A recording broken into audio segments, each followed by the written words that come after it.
Luke, welcome to the Democratizing SEO podcast. How are you doing today? I'm doing well, thank you for. Thank you for being on. I came across your profile on LinkedIn, and I thought your profile is very interesting. And I thought of an idea to speak with someone about industry specific SEO. Of course, SEO, I would say retail is very much prominent within the industry, but there are other areas outside of retail, and I thought you'd be an interesting person to speak with. I think you'll have an interesting point to add to the conversation. As I like to do with all my SEOs, SEO guests, I like to ask them how they became an SEO professional. So with that said, how did you venture into the industry? Hmm. I've got to guess that probably quite similar to a lot of other people, of other SEOs, quite by accident, really.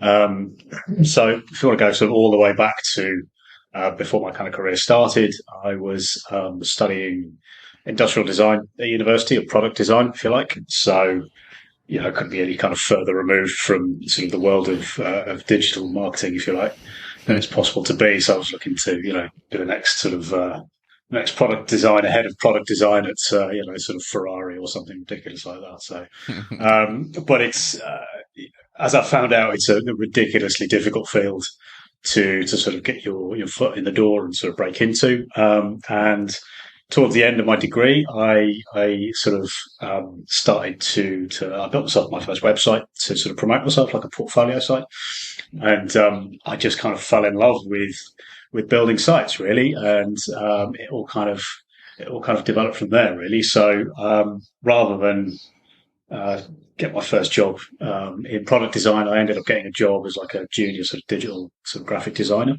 Mm. for a little firm in Norwich, where I still live.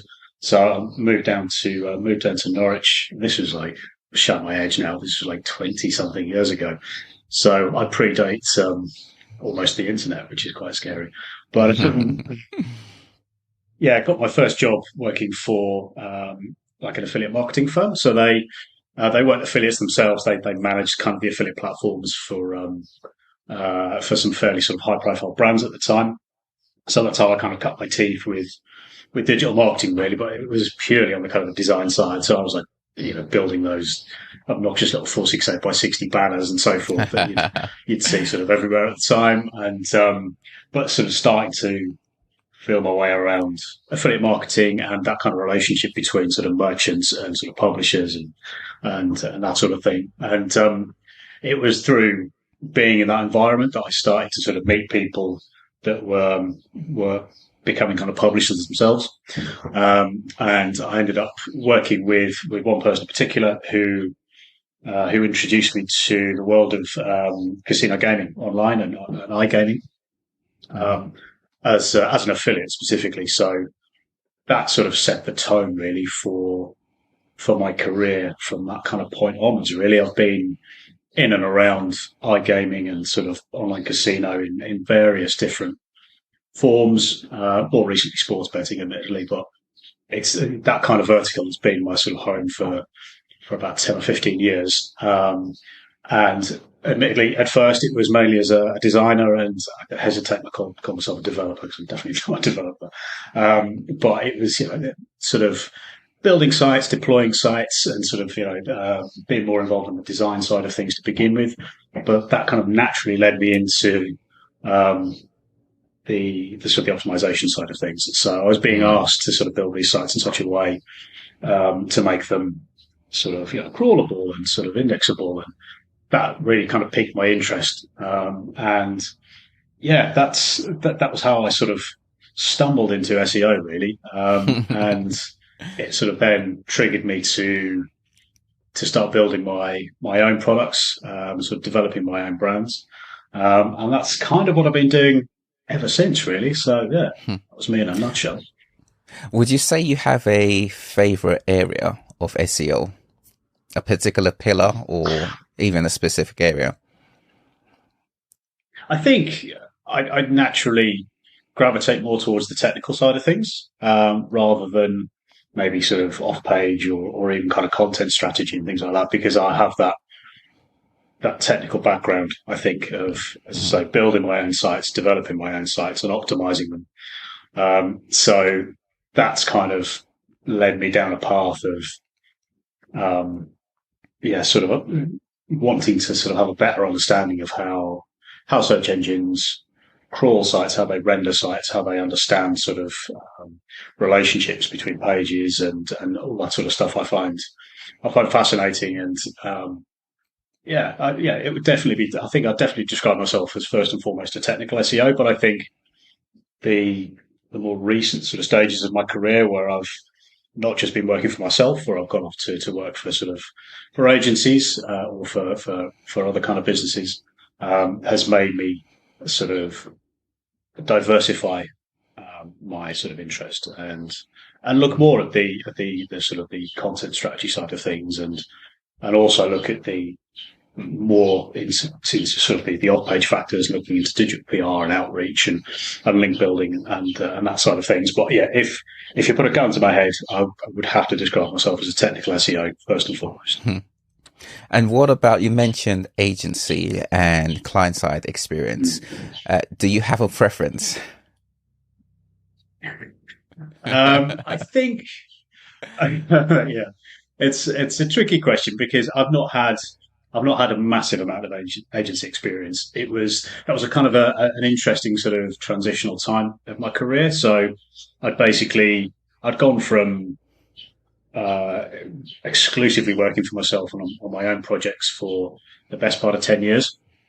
And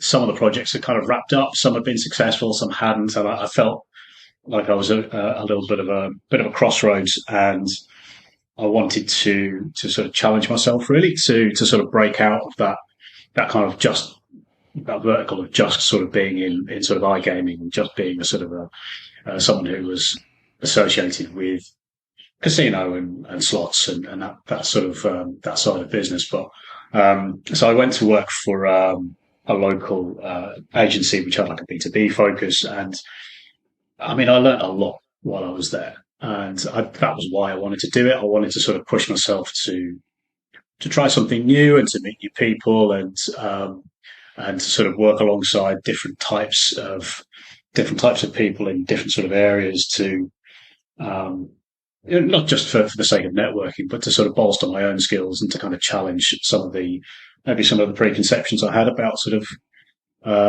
working in an agency, or the different kind of things that you would sort of do within an agency environment. I wasn't there for a huge amount of time. As I say, I learned a lot while I was there and enjoyed my time there. But I've since then I've come back to an in-house role, and I think I do prefer in-house. It reminds me a lot more of kind of working for my own projects and for myself. I think there's a greater sense of not autonomy. That's probably not the right word, but it's always a lot easier, I find, to get things done, I think, in an in-house sort of setting. And again, I might be being unfair here to sort of my agency experience, because I don't think it's unique to the agency that I was at, because it always depends on the clients, the types of clients that you're kind of dealing with. But I think that was probably one of the frustrations that I had from agency time, was sort of having, putting together sort of strategies and sort of directions and sort of ideas, and doing your very best to get sort of buy-in at sort of C-suite level and getting sign off, and then these things then get stuck in development hell for seemingly forever. And there was stuff that I had kind of put forward when I joined the agency, but by the time I left the agency, were like just starting to get done, and that was always a sort of a sense of frustration there. But maybe that was just maybe that kind of reflects more on sort of some of the client relations that I had at the time, or maybe even me, I don't know. But yeah, I think just from anecdotally, I think my time sort of in-house has been a lot more productive. I think I've been able to sort of get a lot more done, to put it very simply. And that, I know that's a frustration for every SEO, is is getting stuff done, and that's going to be the same whether you're an agency or whether you're sort of in-house, because you've got to, just because you're in-house, you've still got to persuade developers and sort of designers and the owners to sort of buy into what you do. But yeah, I've found it a lot sort of, there are fewer roadblocks, I think, in-house. So yeah, definitely in-house for me. Yeah, I think it's more rewarding to be able to actually take a strategy or recommendation and see it all the way through it. I think it's geared more towards the actual marketing of SEO rather than selling SEO as a service.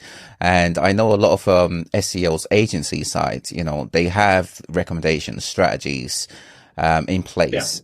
But they don't necessarily know the other side of it, whereas the stakeholders in-house, they have all this stuff, but they then have to climb a mountain to actually get it implemented. And that dynamic is missing from SEOs who are agency side.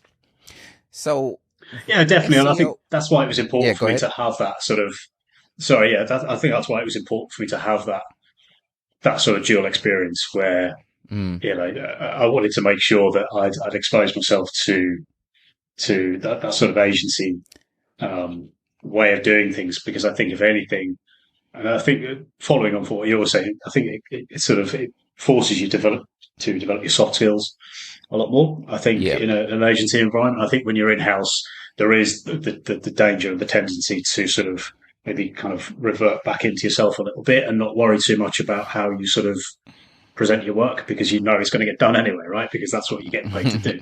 Whereas with the agency, there's a lot more time spent talking to people and sort of explaining in layman's terms what it is you're trying to achieve, and sort of getting that kind of buy-in is more difficult, I think, when you're sort of spread across multiple different clients and multiple different sort of verticals. So that was probably another big takeaway for me, was developing the soft skills sort of side of things, and it was definitely a huge benefit to me. SEO within the gaming industry, what is it like? It's a challenge. It's got more challenging, I think, more challenging now than it's probably ever been, depending very much on what kind of market you sort of focus on. Historically, I've always been involved in the UK market. Excuse me. And I mean, the UK market is huge from a gambling perspective. It's absolutely huge. But it's quite, it's very crowded now. Very, very crowded.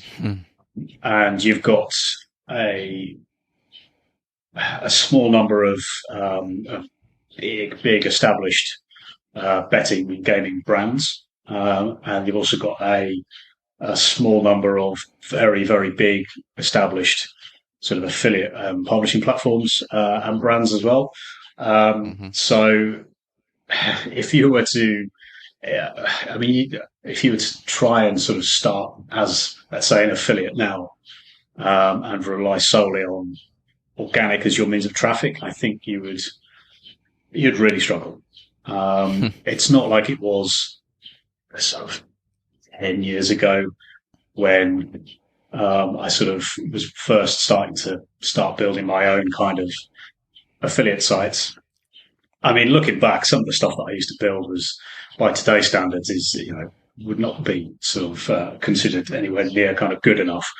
But obviously, Panda and all the kind of updates in between sort of sought to sort of decimate mine and probably a great number of other webmasters' portfolio of very thin websites. But that worked then. That worked really well, and we were able to sort of to build relatively sort of I guess, by today's standards, quite thin, sort of simple sites that would rank, because you would build them around like an exact match domain, and all the content would be quite sort of topically relevant, and as long as the site was sort of well built and sort of hung together, and you weren't sort of doing the sort of old school horrible black hat sort of techniques or anything like that, then it would sort of rank. But those days are long gone, and probably almost certainly for the best. So the options and the opportunities for people these days, I think, to build sort of affiliate sites are narrowing, and I think that sort of reflects the sort of the wider challenges within kind of iGaming, being an SEO within iGaming. So because I'm kind of working now with established brands that have got huge brands, huge domains that have got massive provenance, really long storied history that that the search engines are all too familiar with, and great big sort of backlink profiles that are sort of clean as a whistle. In some ways, you can, once you get to that sort of level, you can sort of choose your topics and not rank at will. You still have to put that effort in. You still have to have that kind of that value and quality within the content that you publish, and still have it kind of be relevant and compelling and sort of part of a wider sort of roadmap that sort of benefits your brand. But yeah, to try and do that now as a sort of a smaller affiliate, I think would be not impossible, because there's always opportunities. But it's a lot more difficult nowadays, and I wouldn't want to be trying to set out as an iGaming affiliate in the UK right now. That all being said, I think there are still opportunities in other parts of the world. I don't think the UK has got much kind of room for manoeuvre in sort of the in terms of major sort of topics that we typically go after. But the US is starting to open up a lot more. They've opened up, starting to open up and sort of legislate for online casino in, I think there's 5 states now in the US that allow a small number of licensed online casinos to operate, and that's only going to get bigger. And on the sports betting side of things, there's an even bigger number of states that have kind of legalized online sports betting. So when you look at the kind of just the sheer kind of number, sorry, go ahead. I was going to ask, do you think it's because it's more competitive now in the UK because of Google algorithms, or is it the industry as a whole? There's just too much competition. I think it's probably a bit of both. I think obviously the algorithms nowadays are rewarding quality and content from brands that have taken the time to build up a quality backlink profile and have got people writing for them that know the business and that are kind of recognized industry professionals, or there are affiliates that have been working in the online space for 20 plus years, so have built up that kind of authority and trust. And trust signals, as we know, are a huge thing now that everyone's kind of chasing. So I think it's probably a bit of both. I don't think the UK is necessarily less competitive because of any sort of external forces. I think it is just more to do with budget, plain and simple. I think big brands have got investment or sort of deeper pockets, so they can go out and they can spend multiple £1,000s a month on link building and digital PR and sort of content and all of that kind of stuff. And smaller publishers can't really keep pace with that. So I think it's definitely a bit of both. Within your industry, when you look at best practices, SEO best practices, there is a huge bias towards retail SEO.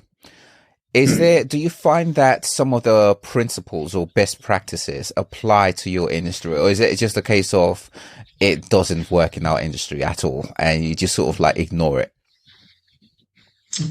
I think it would be foolish to ignore best practices. I don't think iGaming is any different. I think if anything, there's perhaps even more scrutiny. You could argue it does probably fall into that sort of your money or your life, I guess, sort of category that Google is at pains to point out that it adds kind of an additional layer of scrutiny towards. I mean, we're not here to offer like mortgage advice or anything like that, but we are still promoting and offering services that people can either win or lose money on, right? So it's got to be transparent, it's got to be clear, it's got to be trustworthy, and these are all kind of buzzwords that sort of are flying around and have been in the last kind of few years in SEO circles around EAT and all these sorts of things. So that's why I think it's certainly more noticeable, probably more from an affiliate perspective, because they want to try and use everything at their disposal. Sorry, to sort of steal a march on some of the bigger brands to get that kind of visibility in search. So I'm seeing a lot more of affiliates kind of making it kind of quite clear who it is that's publishing the content on their sites. Making sure that there's like a clear kind of about page and profiles for the authors and why are the authors writing about this? What are the kind of the history and the provenance of the authors? Have they got expertise and experience within iGaming? Have they had the experience of actually playing the games that they're writing about? That never used to be the case. Even 10 years ago, it would just be like a site, some words written by anonymous, and you were just supposed to trust that. And that's I mean, I think those days are missed, I suppose, in some ways, because it was a heck of a lot easier. But you do have to put the work in, just like everyone else has to I think to make sure that you give your content the best chance of being surfaced. And I would always kind of push for making sure that you're using all the kind of best practices, everything that sort of Google and the other kind of search engines would suggest for increasing your crawlability and your rankability and sort of visibility, and be it through the quality of the platform that you're publishing on, or the people that are doing the writing that you're sort of publishing, and where you're getting your sort of backlinks from, and are you building sort of linkable assets, and like I was saying about sort of making sure that you are clear and upfront about who your authors are, who the company is, who's doing the publishing. So that there's always that kind of more than a surface layer of kind of transparency. It kind of permeates everything that you do. So yeah, I think I would always push for best practices. There probably are, iGaming still is probably quite notorious.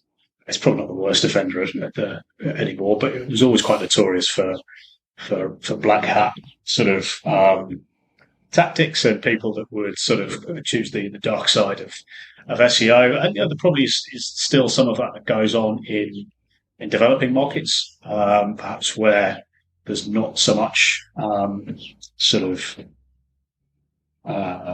not so much sort of the same kind of scrutiny or the same kind of level of quality that we have perhaps in sort of the UK and the US and in certain parts of Europe. So there's definitely still kind of nefarious goings on, I think, in certain parts of just as you could argue that for just about any vertical, I guess. But I think, in terms of best practices, I think it makes all the sense in the world to make sure that you're sort of not trying shortcuts, and you're sort of publishing quality and you're writing stuff for the right reasons, and sort of getting it out there in the right sort of way, because I don't think there are shortcuts anymore.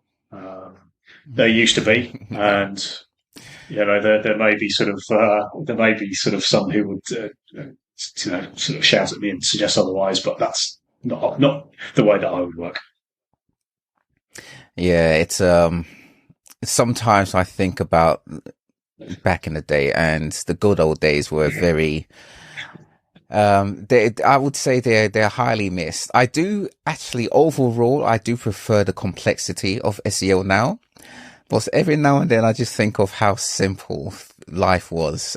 life as an SEO was many years ago. It was just so pure. It was. Yeah, it feels almost like, it does almost feel like a different kind of time. And I do look back with some sort of fondness about the, as you say, like the simplicity of it all, where it was like, there weren't content management systems. It was just, you'd sort of upload, an index.html file, with FileZilla, that you put together in Dreamweaver, and you build your sites with tables and all that sort of stuff. And it was, you'd only have to build for desktop because like no one had, sort of smartphones to worry about. But, Yeah. and it was a simpler time, but it was also, in terms of the quality of stuff that was produced and the content that you could find through search, it was really poor. And all of the stuff that we see now, all of the kind of developments, from Google's algorithms to sort of, reduce the visibility of poor quality content was a reaction to that, because people don't want to have to wade through sort of 50 pages of nonsense to find a simple bit of information. And there is still probably an element of that, but it's just kind of shape shifted to sort of, you want to find a simple bit of information about, I don't know, an air fryer or something, and you've now got to raid through these like 3,000 word articles about the history of the air fryer and stuff. And it's like, I just want to know a really simple fact. And in some ways, we are kind of, SEOs are our own kind of worst enemy. But it'll be interesting to see, I think, moving forward, how I wasn't going to talk about AI, but I can't help myself.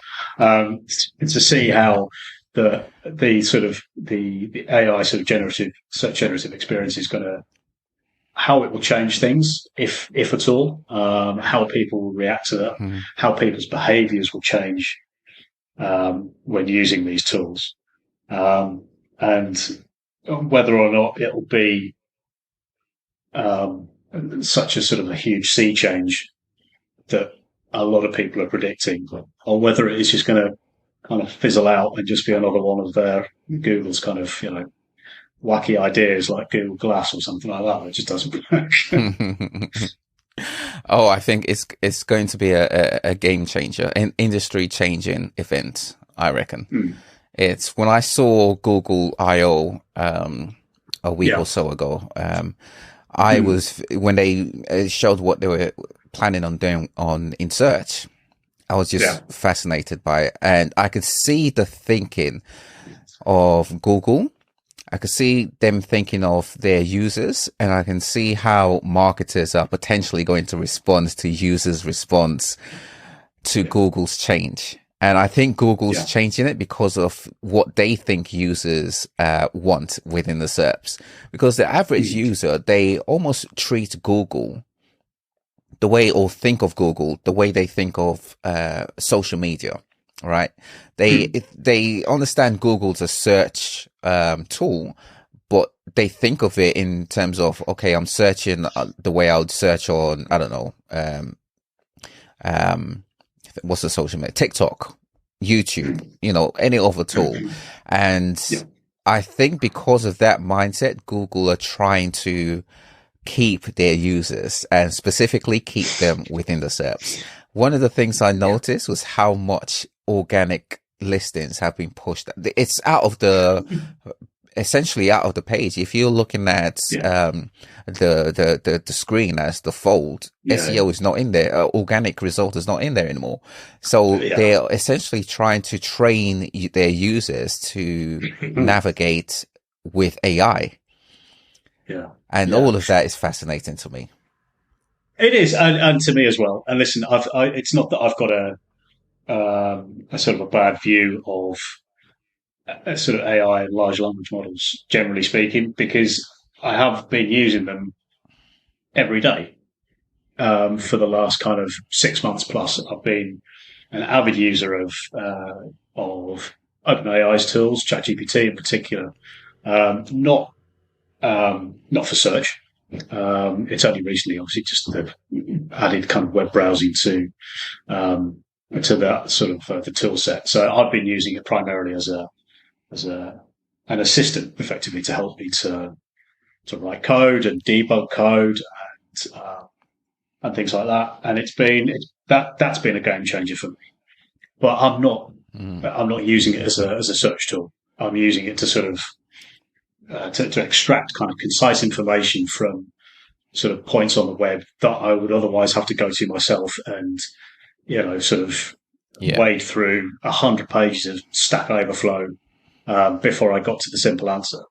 And the fact that it sort of extrapolates that information for me and presents it to me in a concise fashion and gives me the code that I can just copy and paste and run. And listen, I'm not suggesting that's going to be it's going to put every developer out of business, because I'm only talking about little snippets of PHP or JavaScript or Python that I'm just running on sort of contained kind of local environments that aren't going to do any damage. I think we're a very, very long way away from AI just kind of spinning up code that goes immediately into production. You're not going to find banks relying on code that's been sort of auto-generated by AI without there being some level of kind of human interference and some level of kind of human sort of review in that kind of process. We're a long way away from that. But from that perspective, I think it's revolutionized the way I sort of do things. From the search perspective, I'm still not 100% convinced. I did hear what you're saying, and the way it was presented at I/O, it certainly looked like it was going to be the sort of the next big thing. And it's interesting that you talk about the fact that the 10 blue links. You're right. I mean, they're completely sort of below the fold, and they'd sort of they'd added citations into the sort of the generated text, which was good to see, I suppose. But the sponsored ads were always nice and bold and clear at the top. Exactly. The paid listings were front and center. That's never going to go anywhere, which was got a laugh out of me for that, really. But I don't know. I've obviously tried and been playing around with Bing's implementation of ChatGPT, and I've tried a bit of sort of Google's implementation of their own AI, and I mean it's quite slow at the moment. It's quite you don't get that sort of it doesn't feel like it's a quick sort of process. So I have doubts about whether or not that your average user will be sort of sufficiently happy with that kind of experience. I mean, we as kind of SEOs and sort of tech people, we automatically gravitate towards these new tools. Ooh, shiny new toy, cool. And we overlook some of the negatives because it's doing something like that you've never seen before. And it's like, yeah, this is great. And but if like I don't know, my mum was using it, for example, it's a complete change from typing something into that the search bar that people are kind of comfortable with. So what's revolutionary and sort of exciting to people like us is weird and scary to the average kind of user. So I've got doubts about it being sort of immediately adopted by sort of everybody the first time they ever use it. And also the whole thing, certainly from Google's perspective, and there's obviously lots of people more informed than I've written, sort of lots of things about it being kind of rushed. And Google have kind of, very, very quickly sort of pushed this this integration into their search products a lot quicker than they probably ever imagined they would, because OpenAI forced their hand. So, is that the sort of the best way for us to get sort of an optimal product, or are we going to get something that's kind of suboptimal because it's been rushed out at pace? And is it going to sort of just have to be developed in public, in production, basically? So time will tell. And I think also there are other kind of ramifications as well. The amount of resources that are required to run these sorts of models at the kind of scale that Google would need to run them at is staggering. And obviously, they've got all the money in the world, and but even they have a finite amount of money and resource and sort of hardware, and you wonder where is that kind of tipping point between creating something that enough people are going to use to sort of keep them engaged with Google's products and services versus the amount of money it costs Google. They've got shareholders, and and also the environmental impact. The amount of hardware that's required to run this stuff, as I say, is absolutely phenomenal. And that, that has an impact too. So I think we're at such an early stage of all of this, and no one really knows what's going to happen. I mean, it's been really interesting over the last 6 months. Watch people just, it's. I always say it's like the people who went from like trying to make money from other people in the crypto space, selling like monkey JPEGs to people and all that sort of business. They've kind of now navigated over to, telling you that you can make loads of money nice and easily with ChatGPT and all this sort of thing. So it's an interesting time. So every day brings something. Yeah. It's exciting, undeniably exciting. Yeah. Within gaming, Yeah. would you say there is an important, or should I say a priority pillar from the SEO pillars? So is it more on page, off page, technical, or does it depend on the state of one's business?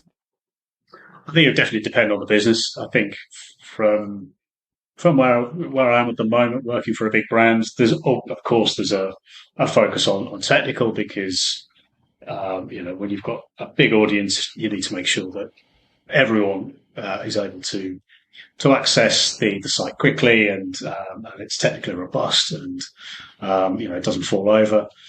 But I think we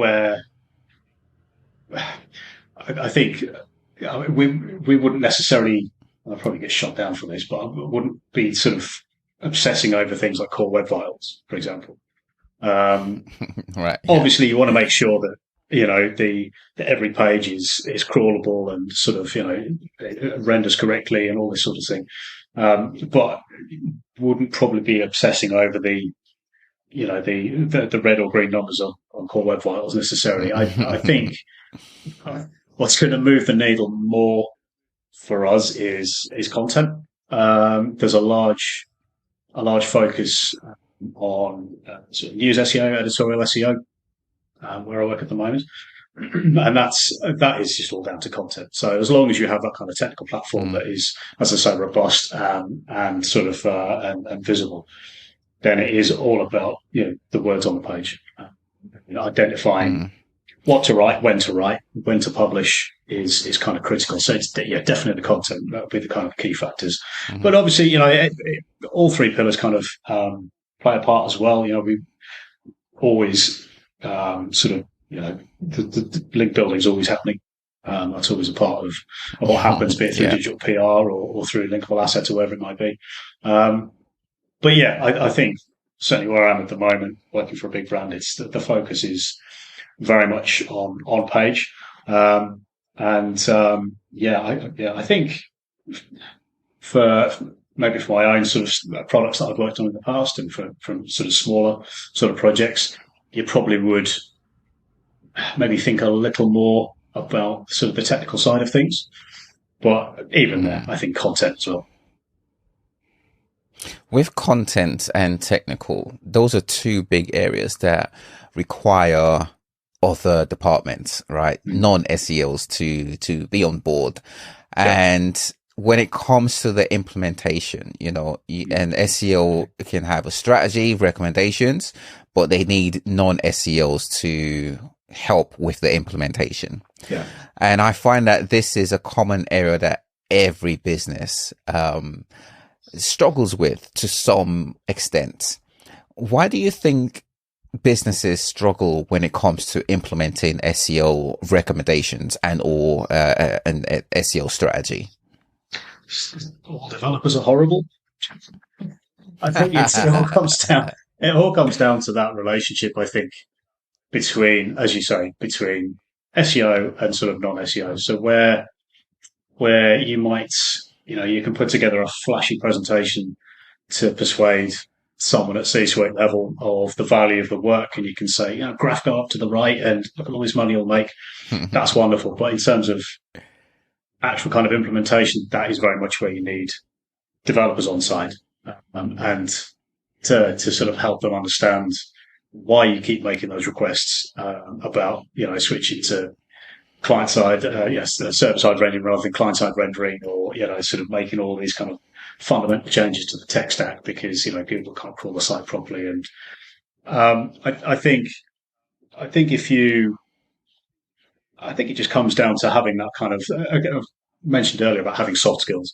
I think that's where that can really kind Yeah. of come into play, because I don't think there's any, you're never going to get anywhere by being sort of like, the bull in the china shop and, sort of bashing heads together and sort of, stamping your feet and going further up the chain because you're unhappy because things aren't getting done.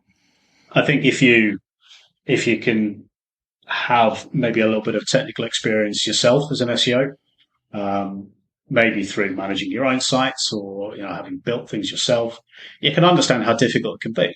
And Yeah. a developer's job at all levels can be very, very difficult because you're trying to please all people all the time, right? You've got sort of C-suite leaning on you because the site didn't work fast when they were scrolling at home in their bed or whatever, and you've got the SEOs complaining because that thing you put into the backlog 6 months ago is still there, and all that sort of stuff.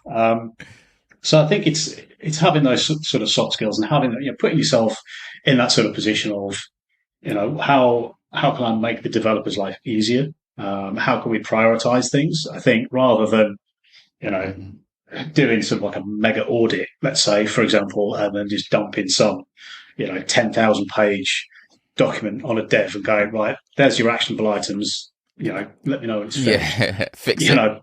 Yeah, exactly. I mean, all they're going to do is they're going to read it for starters. I guarantee you they ain't going to read it.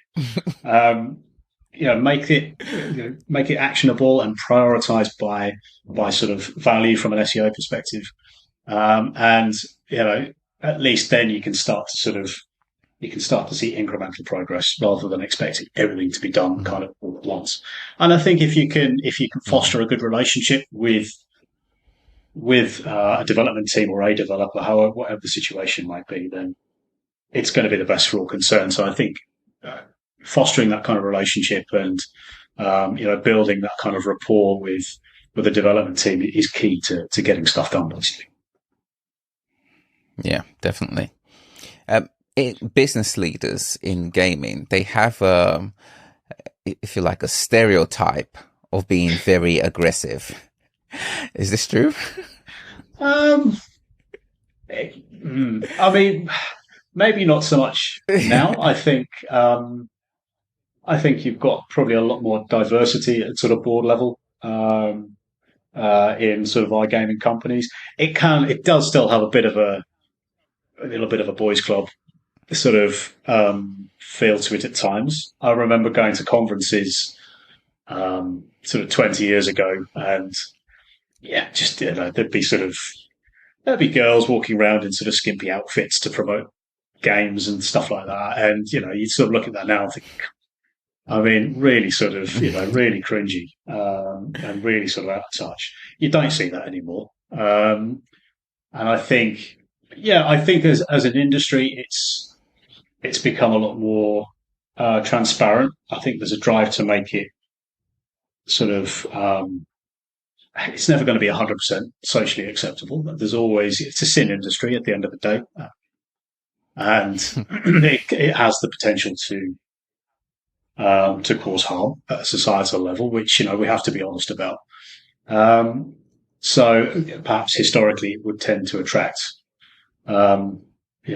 bullish, sort of aggressive kind of characters. But I don't think that's really the case anymore. But I think that's a positive thing. I think definitely a positive Hmm. thing. Gaming. Why is it gaming and not gambling? Is it a compliance thing or legal thing? I think it's to give it a name, call it something other than gambling. I think having that association maybe with the word is, I think I don't even know when that shift went from like I work in gambling to I work in iGaming. I couldn't tell you when that happened exactly. It just sort of happened. The terminology sort of shifted overnight almost.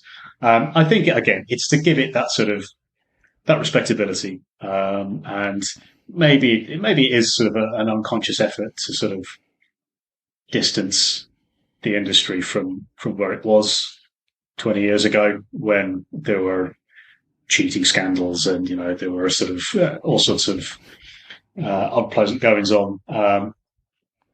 Yeah, I think it's probably like an unconscious kind of rebranding of the term. Yeah, I couldn't tell you when that happened though. It's a good point. I'll have to look into it. um, Link building is like very, very prominent, I suppose, in the industry. It's something that goes on as an always on activity, which, you know, as a important area of SEO is essential. Yeah. Do you think people shy away from the term link building, especially since post Penguin? Or does it not matter? People still use it how they please. Yeah, I still use it because it is what it is. Yeah. But yeah, I think it maybe feels a little unsophisticated to call it link building. Although at its heart, that's what it is. So maybe the sort of the move to rebrand it as a sort of digital PR or outreach to sort of make it feel a bit more of a rounded sort of activity, which is probably fair. I think that they are two distinct, I think, things really. Digital PR is more of a kind of a holistic approach to sort of getting visibility for your brand. It isn't just about getting a link from website A to website B. Obviously, that's still a fundamental kind of aspect of it, but there's more to it, much more to it than that. But yeah, I think I still refer to it primarily as kind of link building, but I recognise the fact that digital PR is a not entirely disconnected activity, but it's very much a different approach, should we say? Do you think Penguin was created because of affiliates? It's not our fault. I didn't do this. Yeah, I mean, listen, like I was talking about earlier, I look back at the stuff that myself and probably other people were creating sort of 10, 15 years ago, and you compare it to what we do now. It's very, very different. And Yeah. I think it probably was a reaction to what affiliates were doing to manipulate the search results, and because it was possible, but Exactly, it worked. exactly, it worked. It moved the needle, and we got results from it. So you can't blame us for doing it. But in hindsight, I think, like I said, sometimes we can't be our kind of own worst enemies, and we end up sort of. It's why we can't have nice things anymore because we keep spoiling them, with, trying to find shortcuts and ways around things. But yeah, I mean, like I say, it's definitely a good thing for the end user that sort of the algorithms have changed to reflect users' needs over time. It should be more about kind of putting the user front and center rather than how can I get traffic. It's why should I get traffic to this piece of content necessarily? So yes, I think there is definitely an element of blame to be laid at the door of affiliates, but at the same time, I think most sort of affiliates and publishers would agree that at the end of the day, we are there to serve a user's query and a user's need. And I think just how we do that has kind of changed over time now. And I think, if anything, being forced to do it in a manner that sort of better fulfills the user's requirements is a positive thing. Mm-hmm. With all the algorithm changes that Google have made over the years, I sometimes wonder, are they like changing things so they focus more on specific known brands, or as they call them now, entities? So for example, if I were to search for an actor's name, right, IMDb shows up. There's literally no other competitor that Google that I as a user looks at, and I don't remember seeing a different site to IMDb, right? That's very specific to that vertical. And you could say a similar thing about Wikipedia. If you search for something generic, Wikipedia shows up, right?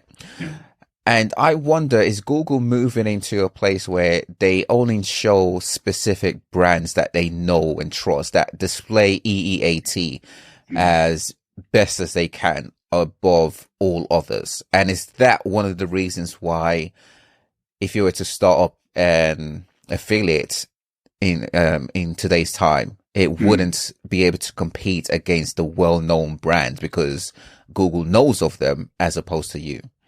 I think there's probably some truth in that. Yeah, there's no escaping the fact that there are aspects, there are kind of areas of search, and there are topics where, best will in the world, you could write the most well-researched, sort of authoritative piece, but if you're going up against, as you say, the big beasts of the search space, then probably are kind of doomed to fail. But it was interesting to see.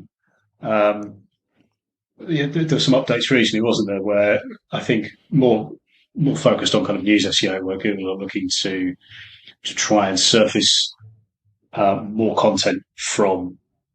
No, actually, no. This was the health and content update, wasn't it? Where they're trying to deliberately sort of focus more on trying to surface more content from perhaps smaller publishers, but who are better able to or have a better content around a certain topic. So just because Amazon has a product page for a given product, and Amazon's backlink profile is just off the charts.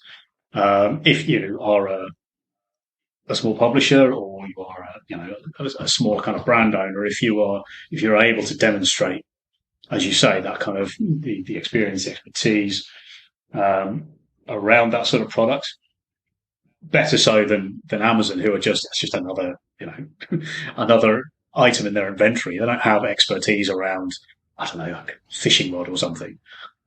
So I think I think the way that the helpful content updates are perhaps shaping up, hopefully going to shake up the surface a little bit, will be to surface more content from smaller publishers, and I think that will benefit the users. Obviously, great for publishers and smaller publishers, smaller brand owners, because it'll be additional kind of visibility for them. But I think you need Google and all search engines need, I think, to focus on diversity of results, because that's what will get people coming back to their products and keep using them and keep making money out of them. So again, coming back to the AI and the SGE stuff at Google I/O, it's going to be interesting to see how, or if even, is that going to permeate into those AI-driven results, because I think if on the one hand they're talking about providing additional visibility for smaller publishers, but then they're not providing citations to those publishers in AI-generated output, then that seems a little disingenuous, really. So yeah, it's good. That's going to be an interesting one.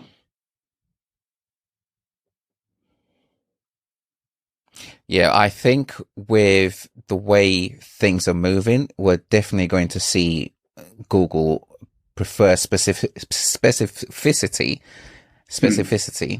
over generic results. I mentioned IMDb and also Wikipedia earlier. I also noticed whenever I search for, let's say, a celebrity or let's say an actor, right? It's IMDb that shows up, because IMDb is very specific to the film and film industry and not Wikipedia. Whereas any other generic search, Wikipedia will most likely show up as the number one and number two. Yeah. It's going to be very fascinating, which leads me to wonder, is Google then going to give more focus into brands? That I think they will, actually, because they focus more on entities now, right? So it's a case of, does Google know your entity? Yeah, no, I which is completely agree. a whole nother. Yeah, that's a whole other kettle of fish, and probably not the best one to sort of Mm, to speak on kind of entity based SEO. It's something that definitely interests me, and there's some really switched on people, people like Olaf Klopp and sort of Barry Adams, people like that are sort of really switched on, and I've got some fantastic insight into sort of entity based SEO. But um, I think it's definitely more important now than it ever has been to make sure that as a brand you can kind of connect all those dots um, that kind of represent you. hmm And you do Yeah. that through you do that through various different means, but sort of making sure all your kind of social media profiles and everything's kind of mocked up. You're pointing Google to all of these different kind of places where you are able to verify who your brand is, what your brand does through, I don't know, scheme or whatever it might be, to kind of connect those dots is going to be vital, I think, moving forward for every brand. I think it's an area that unless you embrace it, I think it will make it more difficult. You'd be making life more difficult for you to get yourself seen Yeah. in the SERPs, I think, because I think Google first and foremost Totally wants, agree. yeah, I think Google first and foremost wants to understand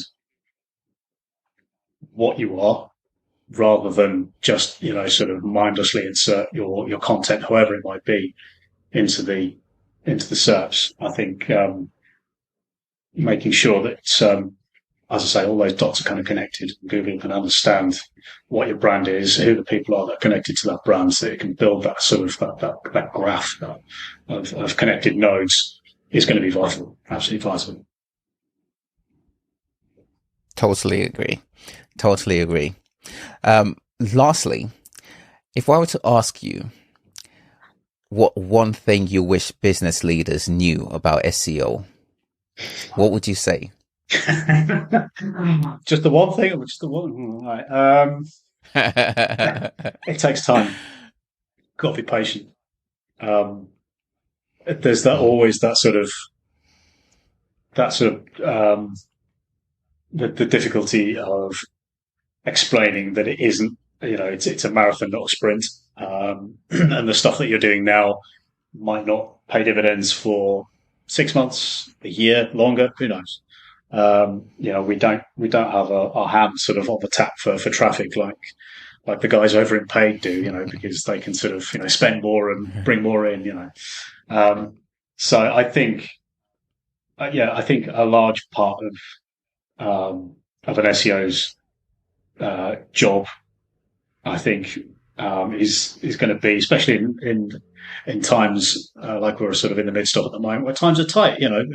Businesses are struggling. There are layoffs being made, and companies are rightly sort of focused on making sure that they can deliver value to their shareholders and that they're sort of profitable. And you've got someone in the SEO department going, I need another 10 grand for content, or I need another 100 grand for link building. And it's like, well, but again, coming back to what I was saying earlier as well, sort of being able to have those kind of soft skills to be able to communicate to someone in the board, or someone at sort of C-suite level, to help them to sort of understand why investing in SEO is a good thing, and that it will take time, and that that you can't expect sort of overnight results. That would be the one thing, which is ironic, really, because I'm the most impatient man in the world. So if somebody said that to me, I'd be like, no, I can't wait. So ironic. Luke, thank you so much for your time today. Where can people find you online? They can find me primarily on Twitter. My handle's LTaylorSEO. I occasionally tweet about some old nonsense. Don't expect to find anything too insightful in there, but yeah, you can find me at LTaylorSEO on Twitter. Awesome. I'll have the link in the description for Nice. folks. Thanks so much, Luke. Have a brilliant day, and we'll catch up again another time. Lovely. Thanks for having me, Austine. Cheers.